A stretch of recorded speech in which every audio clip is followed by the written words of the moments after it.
আপনি কি চিন্তা ভাবনা করতেছেন আপনার প্রিয়জন এবং গার্লফ্রেন্ড নিয়ে হয়তো ভালো একটা স্টুডেন্ট এবং কি পার্কে কিংবা ফুচকা খাওয়ার জন্য লালমনিরহাটে, রংপুর বিভিন্ন জায়গায় যাওয়ার চিন্তাধারা করতেছেন? এখন আর যাওয়া লাগবে না, এখন আমাদের হাতের নিকটেই পাচ্ছেন এই যে কফি হাউস।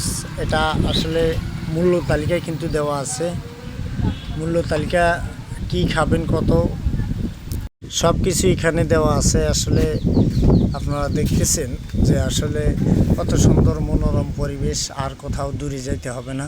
আপনার প্রিয়জন বন্ধু বান্ধবকে নিয়ে এখানে আসতে পারবেন। কফি হাউস, এখানে সুতি নদীর পাড়ে কত সুন্দর মনোরম পরিবেশ আপনারা দেখতে পাচ্ছেন। তাই আসলে এখানে ফুচকা, হালিম এবং এইগুলো খাওয়ার একটা মজাই আলাদা। এখানে নদীর প্রকৃতি ও দৃশ্য কত সুন্দর, সাইটে এরা এত সুন্দর একটা পরিবেশ তৈরি করছে এখানে খোলা আকাশের নিচে, মানে অনেক সুন্দর।